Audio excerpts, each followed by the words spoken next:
Diary of a common man के 17वें episode में मैं सलीम लालानी आप सबको खुशामदीद कहता हूँ।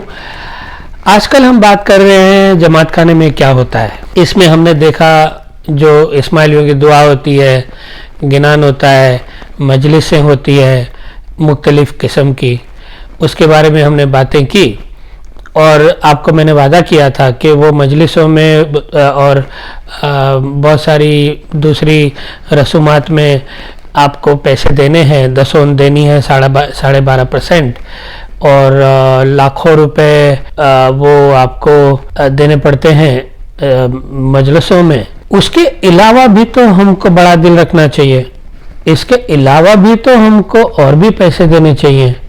तो वो कैसे देते हैं वो मैं आपको आज बताऊंगा।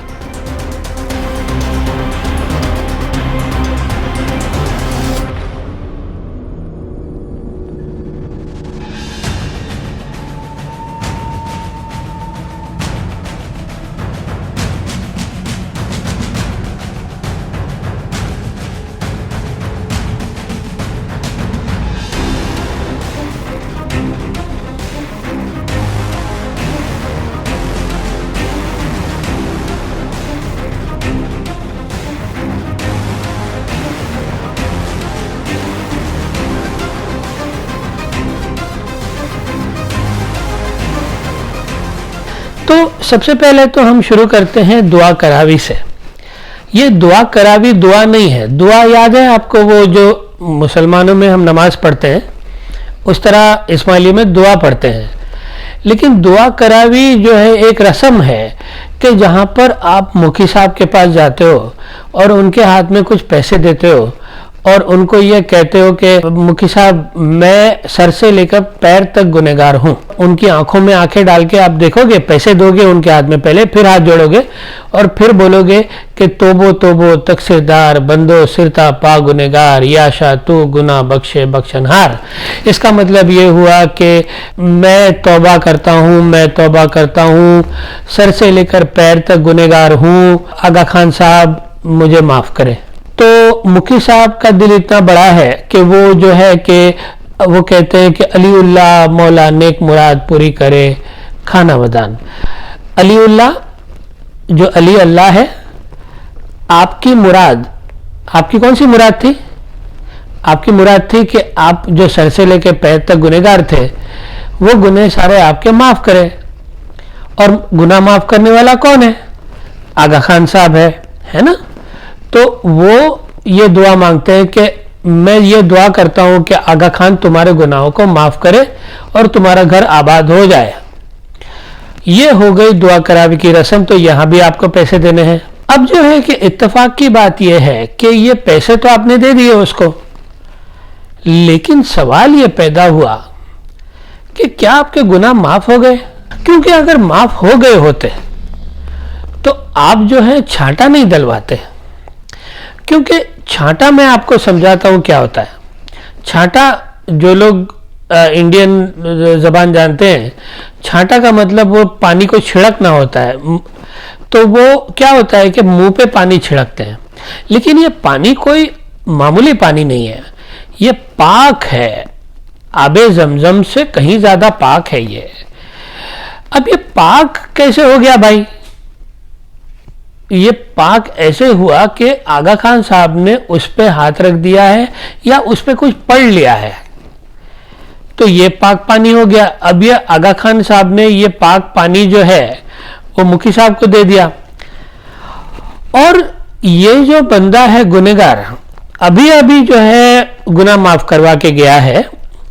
अब जाहिर सी बात है आगा खान साहब ने नहीं किया, तो वो अपने घुटनों पे आ गया। इस दफा घुटनों पे आया, फिर हाथ जोड़े, मुखी साहब की आंखों में देखा, नहीं सॉरी माफ करना, मैं भूल गया बहुत बड़ी चीज। पैसे दिए पहले, फिर मुखी साहब की आंखों में देखा, फिर जो है कि हाथ जोड़े और फिर कहा बंदो गुनहगार गद बख्शे शापिर बख्शे। बंदा गुनहगार है, गद बख्शे, ये जो पूरी जो जमात बैठी हुई ना, ये मुझे बख्श दे, मेरे गुनाहों को माफ कर दे। शापिर बख्शे, शापिर जो आगा खान साहब है उसको बोलते हैं। शाह मतलब इमाम, पीर मतलब पीर। आजकल शाह और पीर दोनों इमाम है, क्योंकि दोनों तरफ से पैसे मिलते हैं। तो आगा खान साहब गुनाह माफ करे। तो दूसरी दफा पूछा, भाई वो पैसे तो दिए दिए, अब ये दूसरी दफा मांग रहा है, लेकिन अभी भी उसके गुनाह माफ नहीं हुए। ये जो गुनहगार है, ये इतना बड़ा गुनहगार है, आप यकीन नहीं मानोगे।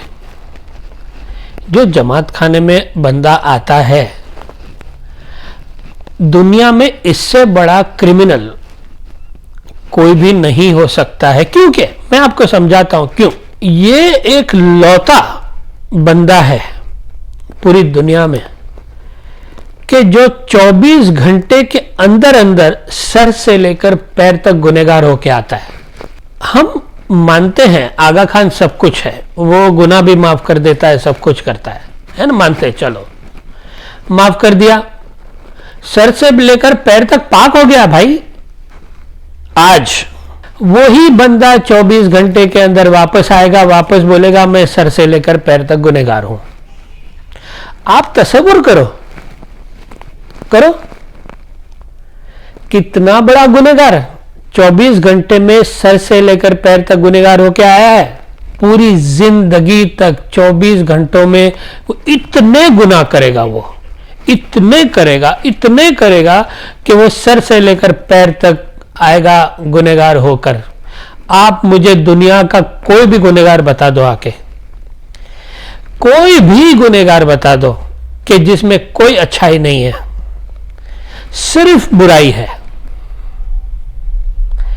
इस तरह से ये बंदे को बेवकूफ बनवाया गया।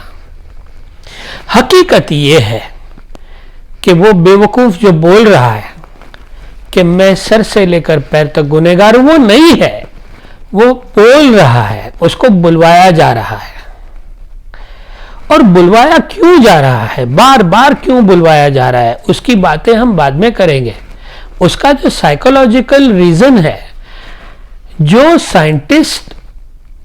साइंटिफिक दुनिया ने इसका सबूत दे दिया है कि बार बार किसी बात को क्यों दोहराया जाता है, वो हम अलग से बात करेंगे। लेकिन उसका एक फायदा तो ये है कि बार बार अगर गुनहगार होके आओगे ना, तो बार बार पैसे दोगे, बार बार मेरी जेब गर्म होगी। ये है वजह। चलो आगे बढ़ते हैं। अभी भी उसके गुनाह माफ नहीं हुए, दुआ भी करा ली, छांटा भी दलवा दिया, पाक पानी आ गया मुंह पे। बाय द वे लेडीज लोग जो है, बड़ी मजाक होती है कभी कभी हमारे जमात खाने में। आपको मालूम है कि लेडीज लोग जो है बड़ा मेकअप करके आती हैं, तो वो बोलती है, वो जो उनकी मुखिया नहीं होती है, जो मुखी की वाइफ होती है, उसके पास जाती है, वो छांटा दलवाने के लिए जाती है, तो बोलती है कि मुखिया नहीं, मेरे मुंह पे थोड़ा कम पानी डालना, ऐसा ना हो कि मेरा बेटा मुझे ना पहचाने। तो ये है। अब जो है कि आगे चलते हैं। गुनाह तो माफ नहीं हुए, क्योंकि वो फिर गया इस दफा आबे शफा पीने के लिए। तो आबे शफा में क्या है कि एक वुडन पार्ट है, प्लेटफॉर्म है, उसके ऊपर कुछ प्लेटें रखी हुई है, प्लेटों में छोटी छोटी प्यालियां रखी हुई है, प्यालियों में पाक पानी रखा हुआ है। भाई पाक पानी कौन सा वाला, वही वाला जो आगा खान साहब ने पढ़ के दे दिया था, याद है। इस दफा उसको पीना है, पहले उसको मुंह पे छिड़का था ना, अब उसको पीना है। तो पहले आप जो है पैसे डालोगे प्लेट में, फिर वो प्याली उठाओगे, फिर आपके गुनाह की माफ़ी, आपको जो भी दूसरी ख्वाहिशें हैं कि वो सारी, वो जो आगा खान साहब हैं वो आपकी पूरी करे, वो सब आपको दिल में बोलना है। और वो ईमान के साथ पी जाना है कि आगा खान साहब सब कुछ कर डालेंगे आपके लिए। आपने वो आबे शफा कर लिया, ये भी हो गया। चलो आपने 3 दफा ट्राई की कि गुनाह माफ हो, लेकिन अभी भी नहीं हुए, अभी भी तो आप गुनहगार रहे ना। क्योंकि अब एक बंदा उठा जमात खाने में से, वो माइक पे आया, पूरी जमात के सामने दुआएं मांगने लगा कि या आगा खान तू हमारे गुनाहों को माफ कर। अरे भाई अभी तो करवा के गया था, 3 दफा करवाया, अब 4थी दफा आया, या मौला या आगा खान तू हमारे गुनाहों को माफ कर। अभी भी पेट नहीं भरा, तो उसने मेहमानी लिखवाई जो पंडित बैठा हुआ है दीवार के पास, वो बैठे बैठे मेहमानी लिखता है। मेहमानी क्या है भाई? कि मौला को गिफ्ट भेजनी है, तो गिफ्ट तो नहीं भेजेगा ना, चड्डी अंडरवेयर तो नहीं भेजेगा ना मौला को पैसा चाहिए। तो वो जो पंडित बैठा हुआ है उसको बोलेगा कि भाई मुझे मेहमानी भेजनी है, मौला को गिफ्ट भेजनी है। तो वो बोलेगा भैया इतने पैसे दे दो। अब मेहमानी क्यों भाई? क्योंकि उसको मक्खन लगाना है ना, कि भाई मेरा ख्याल रखना, मैंने तेरे को गिफ्ट भेजी थी। ठीक है, एक रिश्ता बनाया ना। अब ये बोलेंगे मोहब्बत का रिश्ता है। आप मुझे बताइए, मोहब्बत के रिश्ते में एक तरफा होता है, दो तरफा होता है? जहां पर मुरीद ही सिर्फ दे मौला को, मौला कुछ न दे। और अगर मौला ने दिया है तो आओ मेरे सामने, ये चैनल पे आके बोलो कि सलीम तू झूठा है, मौला ने ये दिया मुझे, मौला ने वो दिया। अरे मौला कुछ नहीं दिया, गरीब लोग जो बीमार हैं उसको भी नहीं दिया, जिसके घर में खाने के फाके हैं उसको भी नहीं दिया। और ऐसे लोगों को मिलना है, आओ मेरे पास, मैं मिलवाता हूं आपको ऐसे मुरीदों से। क्या दिया मौला ने? भाई हमको मोहब्बत है, हमने मेहमानी भेजी। मोहब्बत नहीं है, आप बेवकूफ हो इसलिए भेजी है आपने, आपसे करवाया गया और आपने किया, आपको पागल बनाया गया बुरी तरह से, आप बने। कोई मोहब्बत नहीं है। अगर मोहब्बत होती तो एक तरफा नहीं होती। चलो आगे बढ़ते हैं। अब जो है कि अभी भी उसका पेट नहीं भरा है, तो मजलिसों में वही चीजें वापस की, छांटा दलवाया, आबे शफा पी, मेहमानी की, तस्बीहां निकाली, या आगा खान मेरे गुनाह माफ कर, माफ कर, माफ कर, माफ कर। पूरी जिंदगी माफ कर नहीं हुए, क्योंकि अब जो है आपकी उम्र हो गई है, अब आप मरने पे आ गए हो, बूढ़े हो चुके हो। आपके डॉक्टर ने बोल दिया है कि भाई इसके पास कुछ ही घंटे बचे हुए हैं, लेकिन अभी भी आपके गुनाह माफ नहीं हुए। मुखी साहब को बुलाएंगे। आप अगर हॉस्पिटल में हो, आप अगर घर पे हो, मरने को आ गए हो, मौत आसपास मंडरा रही है, और आपको पूरी जिंदगी आपने मांगे थे, पैसे दिए थे, याद है? गुनाह माफ कर, माफ कर, माफ कर नहीं हुए। होते तो अभी मरने के टाइम पे आपको कॉन्फिडेंस होता कि मैंने तो पूरी जिंदगी माफ करवा ली है, अब तो मैं आराम से जा सकता हूं। लेकिन नहीं जाएगा वो, अभी भी मरते मरते उसको डर है कि मैं गुनहगार ही हूं। बुलाएगा मुखी साहब को घर पे, और मुखी साहब आके उसको एक छांटा देंगे। लेकिन ये वाला कोई मामूली छांटा नहीं है भाई, वो तो सिर्फ आपने जमात खानों में पूरी जिंदगी पैसे दिए थे, वो तो गुनाह बख्शामनी का छांटा था ना, वो तो मामूली छांटा था। हम अब मरने के टाइम पे आपको एक स्पेशल वाला छांटा देते हैं। ये स्पेशल वाला छांटे को बोलते हैं महादिन का छांटा। महा इंडियन जबान में, संस्कृत जबान में जो है कि बड़े को बोलते हैं, और दिन तो आपको मालूम है, दिन महादिन, बड़ा दिन। बड़ा दिन कौन सा होता है? जो इस्लाम में जिसको डे ऑफ जजमेंट कहा गया, रोज़े क़यामत। इस्लाम में ये एक बिलीफ है, ये एक ईमान है कि रोज़े क़यामत के दिन अल्लाह सबको जिंदा करेगा और सबके हिसाब किताब लेगा।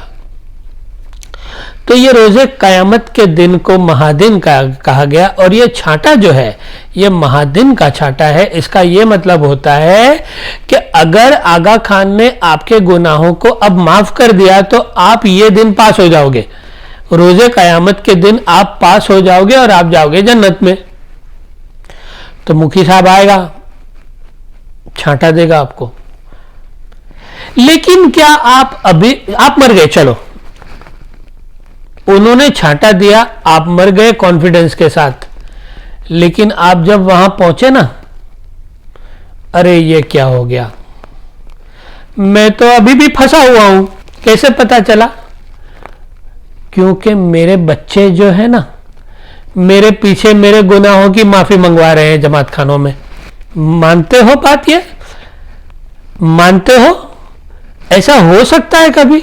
हाँ हो सकता है, वो मरने के बाद भी नहीं छूटा, नहीं छूटा, वो कभी नहीं छूटेगा, क्योंकि उसके बच्चे हर मजलिस में उसकी दुआएं रखाएंगे और मुखी साहब को पैसे देंगे कि भाई ये रूहानी की दुआ है। भाई क्यों रूहानी की दुआ है? और उसके गुनाह जो है वो माफ हो जाए। अरे भाई वो पूरी जिंदगी माफ करवा के गया है। नहीं नहीं नहीं नहीं, हमको बहुत फिक्र होती है, हमारे रूहानी के गुनाह माफ हो, आप करवा डालो मुखी साहब, ये पैसे ले लो आप। मुखी साहब बहुत नरम दिल का आदमी है, उसे रहा नहीं जाता, उसे आपका दुख जो है वो नहीं देखा जा सकता है, वो पैसे ले लेता है और आपका जो वो पहुंचा है ना ऊपर, उसके गुनाह को माफ कर देता है, लेकिन एक दिन के लिए सिर्फ। फिर वापस आओगे आप और फिर बोलोगे कि मेरे रूहानी का गुनाह माफ करो ना, आप जिंदगी भर करते जाओगे। वो मरा है लेकिन पैसे देना उसने बंद नहीं किया है, वो कब्र से भी पैसे देगा, उसकी हड्डियां भी गल जाएगी फिर भी वो पैसे देगा आगा खान को। आपने दुनिया में एक सिस्टम ऐसी देखी है, बताओ मुझे, कि जहां पर जिंदा जिंदा तो आदमी ने दिया, मरने के बाद भी नहीं छोड़ा उसको, मरने के बाद भी आगा खान ने अपने मुरीदों को नहीं छोड़ा, इतनी हवस पैसे की। चलो आगे बढ़ते हैं, छांटा तो हो गया, अब जो है कि मेहमानी पे आते हैं। मेहमानी में क्या है कि आपके जो मेहमानी, आपको तो मालूम है, आपके घर कोई आता है तो आपको उसकी खातिर करनी है। तो अब हमारा दिल इतना वो होता है कि हमको मौला की खातिर करनी है, उनकी मेहमान नवाजी करनी है। लेकिन अब मौला किसके घर आए खाना खाने के लिए, किसके ना आए, आप बताइए। 15 मिलियन मुरीद हैं, हाँ, किसके घर आएगा? तो अब वो ये भी तो नहीं चाहता है ना, वो आ तो नहीं सकता है, लेकिन ये भी तो नहीं चाहता है ना कि आप उसकी खिदमत ना करो, ओ सॉरी, ये भी तो नहीं चाहता है ना कि आप उसको पैसे ना दो। तो उसने बेचारे ने, गरीब ने क्या किया, रहम दिल ने क्या किया, उसने कहा कि मैं आपकी मेहमानी को कबूल करता हूं, आप सिर्फ मुझे इतने पैसे दे दो। तो हर बंदा क्या करता है कि क्योंकि मौला उनके घर खाने के लिए नहीं आ सकता है, तो वो खाना बना के मौला के लिए लेके जाते हैं जमात खाने में। और वो जो पाट है, वुडन प्लेटफॉर्म है, उसके ऊपर सजा देते हैं। आप बड़े जमात खाने में जाओगे ना कभी, तो आपको एक दरिया दिखेगा खाने की प्लेटों का, हजारों प्लेटें पड़ी हुई है। ये हजारों प्लेटें एक साथ जो पड़ी हुई है ना, इसको बोलते हैं सुफरो। हर बंदा लेके आया खाने की आइटम कि ये मैं मेरे मौला को खिलाऊंगा, ये नीयत से, लेकिन मौला तो खा नहीं सकता है। तो होता क्या है कि उसको ऑक्शन कर दिया जाता है। तो इतनी सारी प्लेटें थी, वो सबकी ऑक्शन होती है।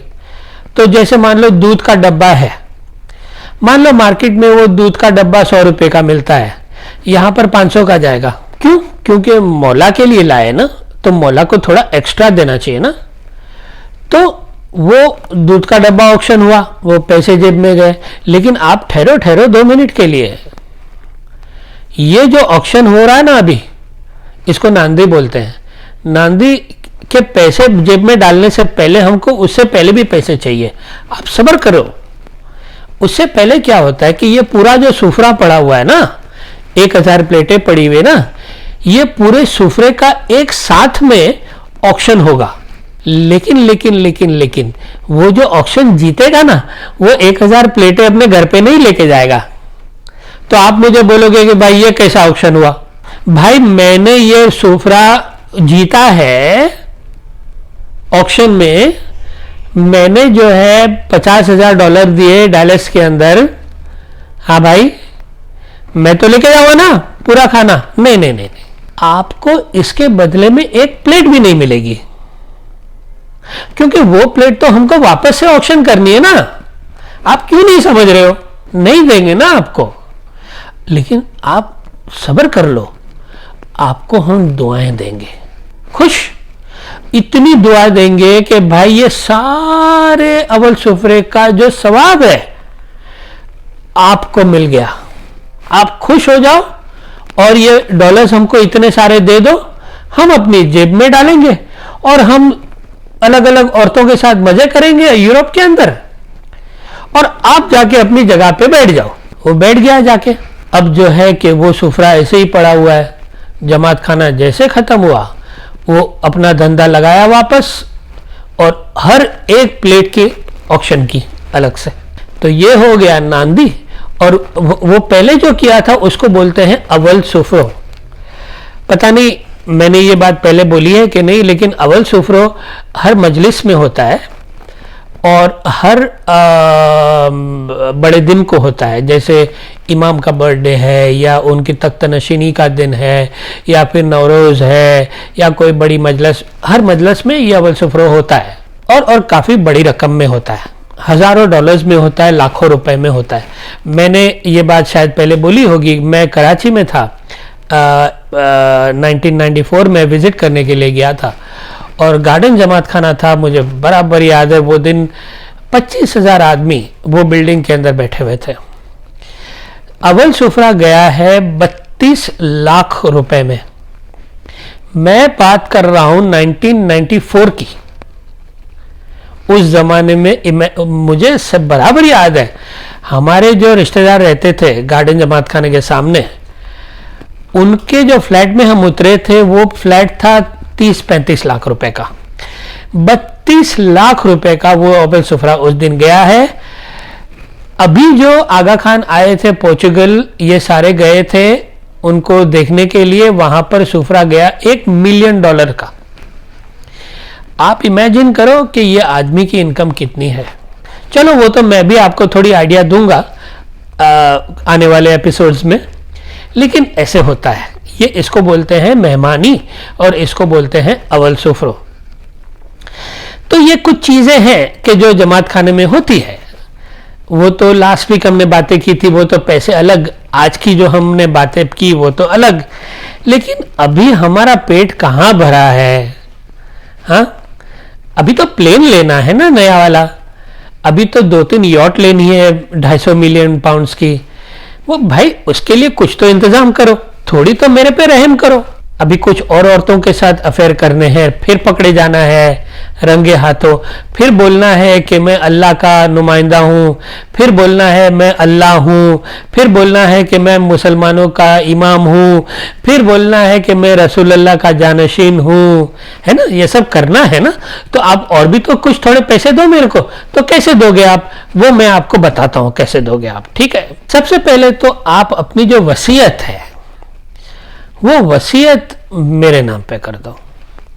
आपकी प्रॉपर्टीज़ हैं, आपके बिजनेसेस हैं, आपके बैंक अकाउंट्स हैं, वो सारा मेरे नाम पे कर दो। मजाक के अलावा, और एक्चुअली मजाक तो नहीं है, ये हकीकत है कि लोग अपनी प्रॉपर्टीज़, अपनी वसीयत देते हैं आगा खान को। लेकिन अभी थोड़े दिन पहले एक बंदे ने मुझे टेक्स्ट किया है, और टेक्स्ट नहीं बल्कि ये आप पढ़ सकते हो, यूट्यूब पे वो कमेंट था 2 दिन पहले, आप जाके पढ़ लो। बंदे ने ये बोला कि अभी अभी मेरे वालिद गुजरे हैं और उन्होंने ये पूरी जायदाद किसको लिख के दी? आगा कौन। आगा खान को मैंने नया नाम दिया है आगा कौन। तो आगा कौन को वो वसीयत मिली है, आप पढ़ लो। एनीवे, आगे चलते हैं। दूसरा भी हम तरीका आपको दिखाते हैं, हमारे पास दूसरे भी हैं। लाइफ इंश्योरेंस जो है ना, उसके अंदर आगा खान फाउंडेशन को बेनिफिशियरी बना डालो। 5 मिलियन की पॉलिसी निकालो, उसके प्रीमियम भरते रहो, और आप जब मरोगे ना तो आपकी जो वो पॉलिसी है वो आगा खान को जाएगी, फाउंडेशन को, और हम अच्छे अच्छे काम करेंगे, ठीक है? लाइफ इंश्योरेंस भी निकालो। फिर जमात खाने में जो है जमात खानी सर्विसेज फंड भी दो, देना चाहिए ना। अब जमात खाना कैसे चलेगा? हमारे पास पैसे तो है नहीं, पैसे तो सारे आपके पास है ना? तो इसको बोलते हैं जमात खाना सर्विसेज फंड, जमात खाना चलाने के लिए। अच्छा चलो, जमात खाना तो चल गया, ठीक है ना? अब आप क्या करो मालूम है कि पार्टनरशिप वॉक के भी पैसे दे दो। हमारे जो जवान बच्चे हैं, हाँ, कितने मासूम नादान बच्चे हैं, ये पार्टनर वॉक करते हैं, कितना बड़ा अजीम काम करते हैं ये बेचारे, इतना वॉक करते हैं, आप पैसे भी नहीं दे सकते हो, उसके भी तो पैसे दो, उसके निकाले। फिर जो है कि जो जमात खाना बनाओगे आप, दुनिया भर में जमात खाने बनाओगे, वो जमात खाने भी मेरे नाम पे कर देना, ठीक है? हाँ, वो उसके प्रॉपर्टी है दुनिया भर के जमात खानों की, वो तुम रख के क्या करोगे? अपने इमाम को दे दो, उसके लिए जमात खाने में हम चंदा इकट्ठा करेंगे, आपको अकेले को नहीं देना है, पूरी जमात देगी। हमको गलत मत समझो, क्या मैं तुम्हारे पैसों के पीछे हूं? क्या मैं ये दुनियादारी के पीछे हूं? मैं तो आसमान से टपका हुआ एक पाक नूरानी हस्ती हूं, और आप ये समझ रहे हो कि मैं आपके पैसे के पीछे पड़ा हूं? नहीं नहीं नहीं नहीं, आपकी जमात में हर बंदा जो है वो इसमें कंट्रीब्यूट करेगा, और वो प्रॉपर्टी मेरे नाम कर दो आप। ये कुछ चीजें मैंने आपको बताई कि इस तरह से जमात खानों में होता है। वैसे मैंने कुछ मजलिसों का नाम नहीं लिया था लास्ट टाइम, मैं आपको उनके भी बारे में बता देता हूं कि भाई लैलतुल कद्र होती है, ईद मिलादुन नबी होती है, मौला अली का बर्थडे सेलिब्रेट होता है, सारी ये मजलिसों में भी पैसे काफ़ी आते हैं, लेकिन ये सारी लो की मजलिस हैं। हाँ, बड़ी जो मजलिस होती है उसको बोलते हैं कि इमाम का बर्थडे है, जिसको हम सालगिरह बोलते हैं। सालगिरह की मजलिस बहुत ही बड़ी होती है, उसमें हर बंदा आता है और बड़े पैसे दे के जाता है। और नवरोज़ होता है, और उसके बाद में जो तख्त नशीनी होती है, इमामत डे होता है, वो जुलाई में होता है, वो भी बहुत बड़ा दिन होता है, बहुत बड़ा सेलिब्रेशन होता है, खाना पीना होता है, डांडिया रास होता है, बिरयानी होती है वगैरह, और उसमें इनकम जो है मौला की बहुत अच्छी होती है। वैसे तो बहुत सारी चीज़ें मैं भूल गया हूँ, शायद मुझे याद नहीं आ रहा है, लेकिन मेरे ख्याल में मेरे जो सुनने वाले हैं, देखने वाले हैं, उनको आइडिया तो आ गया होगा कि हमारा आगा कौन साहब कितने पाक, कितने बड़े ह्यूमैनिटेरियन हैं, दुनिया में कितने अच्छे अच्छे काम करते हैं, उसका आपको थोड़ा सा अंदाज़ा हो गया होगा। अब जो है कि हम कुछ बात करेंगे जो मेरे कानों में आई है कि कुछ जो इस्माइली हैं वो बहुत ही ज़्यादा कंफ्यूज्ड है, और वो क्यों ना हो, कंफ्यूजन पैदा करने के लिए ही तो ये सिस्टम बनाया है। आप क्लियरली सोच न पाओ और कंफ्यूजन में ही रहो मरते दम तक। इस दफ़ा कंफ्यूजन ये है कि जो बदख्शान वाले हैं या जो नॉर्दर्न पाकिस्तान वाले हैं लोग, बदख्शान का एरिया है, गिलगिट हुंजा है, ये है वो है, तो वहाँ के जो मुरीद हैं इस आगा खानी, उन्होंने कुछ कमेंट्स भेजी है, आपने भी शायद पढ़ी होगी, कि भाई ये सारा खोजे करते हैं, ये सारी धांधलियाँ जो है, वो मानते हैं कि धांधली तो हो रही है, ठीक है, लेकिन उनका कहना ये है कि ये सारी धांधलियाँ जो है वो खोजे करते हैं। तो एक डिवीजन है, खोजे अलग है और जो बाकी इस्माइलीज हैं वो अलग है। तो आज मैंने सोचा कि मैं आपको थोड़ा सा डिटेल बता दूं कि ये क्या हो रहा है यहाँ पर। तो हमने बात की थी, अगर आपको याद हो, तो इजिप्ट से कुछ पीर आए इंडिया 1000 साल पहले, और यहाँ पर कुछ हिंदुओं को उन्होंने इस्माइली बनाया, निजारी बनाया, आगा खानी बनाया। तो वो जो लोग हैं हिंदू को कन्वर्ट जो है वो है खोजा जमात, जो आज हम जानते हैं खोजे के नाम से। और ये कहानी हुई इंडिया में, गुजरात में, और गुजरात से फिर कुछ लोग अफ्रीका चले गए, और फिर वक्त के देखते देखते वो लोग अमेरिका चले गए, कनाडा चले गए, इंग्लैंड चले गए, वगैरह वगैरह, यूके चले गए, यूरोप चले गए, ऑस्ट्रेलिया चले गए, न्यूजीलैंड चले गए, यहाँ वहाँ चले गए। तो ये आपको जो नज़र आती है, जिसके बारे में हम सारी बातें करते हैं, वो है खोजा कम्युनिटी। लेकिन और एक कम्युनिटी है कि जिसकी बातें हम बहुत कम करते हैं, या उनकी जो हकीकत है, उनकी जो दुख तकलीफ है, वो हम कभी कभी या बहुत ही कम करते हैं। अब ये सारे भी जो है कि आगा खान के मुरीद हैं, तो उनकी बातें इतनी क्यों नहीं होती है? क्योंकि ये बहुत ही गरीब हैं। ये लोग हैं निजारी, तो हमको जाना पड़ेगा। और कुछ इस्माइली भी हैं, कुछ इस्माइली निजारी हैं। तो जब इमाम जाफर सादिक की वफात हुई तो उस वक्त हमको मालूम है कि कुछ लोग इस्माइली बन गए, कुछ इशनाशरी बन गए। तो जो लोग इस्माइली बने थे वो ज़्यादातर उस वक्त सीरिया में थे और इराक में थे। आज इराक में इतने नहीं हैं, और मदीना में भी थे वो इस्माइली जाफर सादिक के वक्त, लेकिन वो सारे शिफ्ट होके सीरिया चले गए।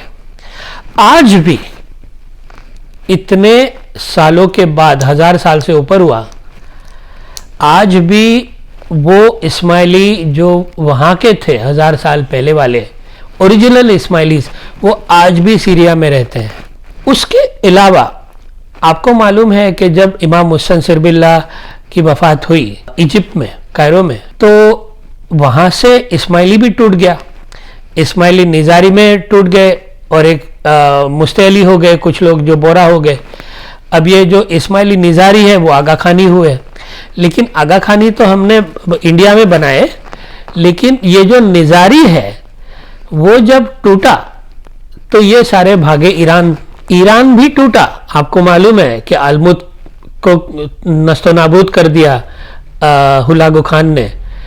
तो वो जब नस्तो नाबूद हुआ तो वहाँ जो निजारीस थे वो ईरान में रह गए और कुछ आसपास के इलाकों में चले गए।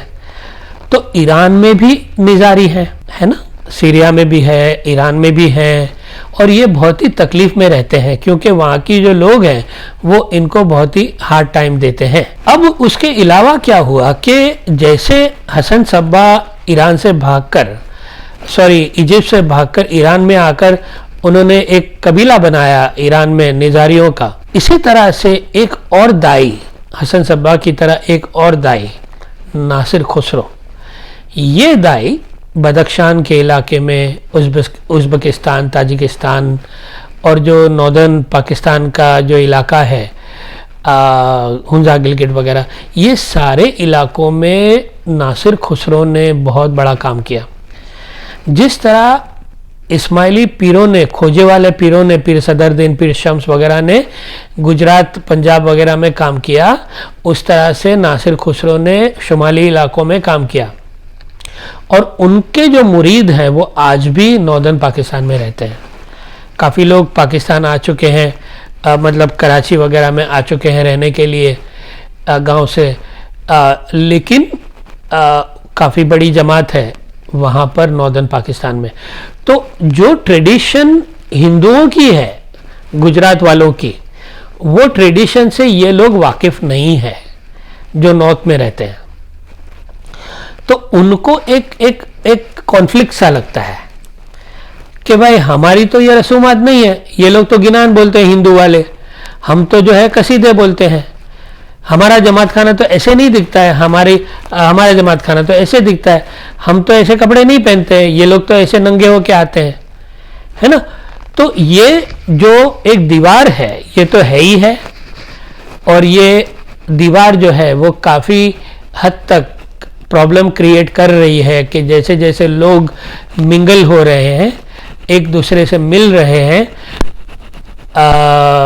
माइग्रेट हो रहे हैं, एक दूसरे को जानते हैं, उनको एक दूसरे देखते हैं कि भाई ये क्या हो रहा है यहाँ पर, तो ये एक कॉन्फ्लिक्ट सा है कि जिसको सॉल्व करने की आगा खान साहब ने और उनके सिस्टम ने कोशिश की वन जमात के ज़रिए से, लेकिन ये होगा नहीं क्योंकि ये बहुत ही बड़ा कल्चरल डिफरेंस है, बहुत ही बड़ा गैप है और इसको भरने में बहुत वक्त लगेगा। और मेरी ये कोशिश रहेगी कि वो कल्चरल गैप भरे, उससे पहले ये सिस्टम ही ख़त्म हो जाए। मेरी ये पूरी कोशिश रहेगी। कितनी कामयाबी मिलती है वो तो वक्त ही बताएगा, लेकिन आज के लिए इतना ही काफ़ी। आप अपना ख्याल रखना। अल्लाह हाफ़िज़।